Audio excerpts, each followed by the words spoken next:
نحمده ونصلي ونسلم على رسوله الكريم أما بعد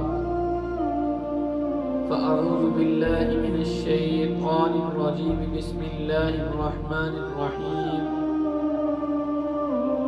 إن الله لا يستحيي أن يضرب مثلا ما بعوضة فما فوقها صدق الله العظيم قال النبي صلى الله عليه وسلم الحياء شعبة من الإيمان أو كما قال عليه الصلاة والسلام۔ حضرت ابو ہریرہ رضی اللہ تعالی عنہ سے روایت ہے، وہ فرماتے ہیں کہ آپ صلی اللہ علیہ وآلہ وسلم نے ارشاد فرمایا الحیاء شعبۃ من الایمان، حیا ایمان کا ایک حصہ ہے، حیا ایمان کی ایک شاخ ہے۔ سب سے پہلی بات یہ ہے کہ حیا کی تعریف کیا ہے، حیا کسے کہتے ہیں؟ بعض علماء فرماتے ہیں حیا اس کیفیت کا نام ہے کہ جب کوئی آدمی اپنے آقا و مولا سے کوئی چیز درخواست تو طلب کرے اور وہ آدمی کوئی بیچ میں آڑ محسوس کرے، یعنی اس کیفیت کا نام ہے کہ جو اس کو اپنے آقا و مولا سے کوئی چیز طلب نہ کرنے دے، اس کو حیا کہتے ہیں۔ حضرت جنید بغدادی رحمۃ اللہ علیہ سے کسی نے سوال کیا کہ حضرت حیا کیا ہے؟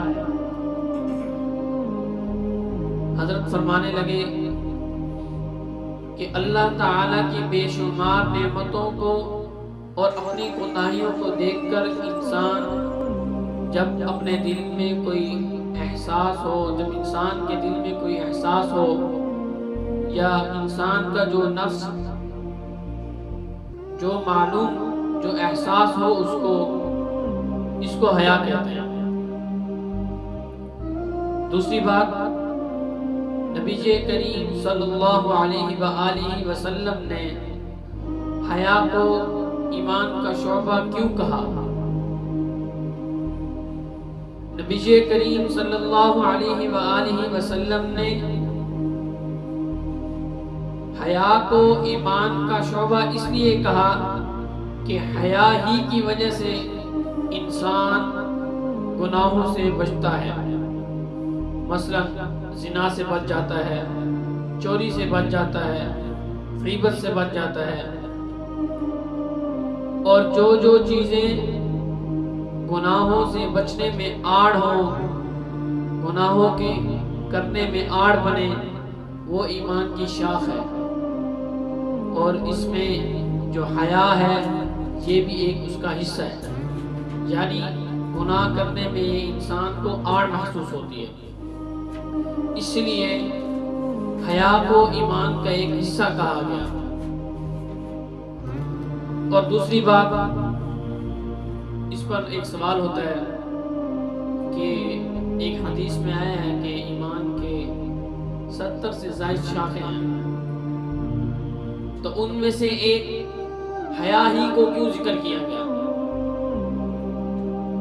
تو اس کا جواب محدثین رحمۃ اللہ علیہ فرماتے ہیں کہ حیا یہ ایک امر طبعی ہے۔ حضرت انور شاہ کشمیری رحمۃ اللہ علیہ اس کا جواب دیتے ہیں کہ حیا ایک امر طبعی ہے، یعنی یہ دل میں احساس پیدا کرتی ہے، یعنی چوری نہیں کرنی، زنا نہیں کرنا، اس کی وجہ سے یہ یاد دلایا گیا کہ حیا بھی ایمان کی ایک شاخ ہے۔ حضرات محدثین رحمۃ اللہ علیہ بھی اس کا جواب دیتے ہیں، وہ فرماتے ہیں کہ حیا ہی کی وجہ سے، یعنی اسی کی وجہ سے تمام امور سر انجام ہوتے ہیں، یعنی جب حیا ہوگی تو انسان زنا بھی نہیں کرے گا، چوری بھی نہیں کرے گا، اور دیگر کام جو اسلام کی روح میں جائز نہ ہو وہ بھی نہیں کرے گا۔ حیا ایمان کی شاخ ہے۔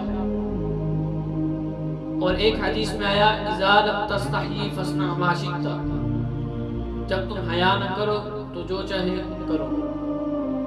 نبی کریم صلی اللہ علیہ وآلہ وسلم کی اس حدیث کا مطلب یعنی جب انسان حیا نہیں کرتا، وہ چاہے مسجد میں گناہ کرے، گھر میں گناہ کرے، اس کا کوئی بھی برابر نہیں ہے۔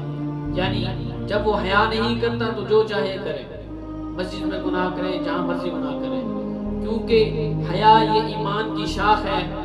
جب اس نے حیا ہی کھو دی تو اب اس کے لیے کوئی گناہ کرنا بڑی بات نہیں ہے۔ اب وہ گناہ کرتا رہے گا، اس کو گناہ لگے گی نہیں۔ تو اللہ رب العزت سے دعا ہے کہ اللہ رب العزت ہمیں اس حدیث پر عمل کرنے کی توفیق عطا فرمائے۔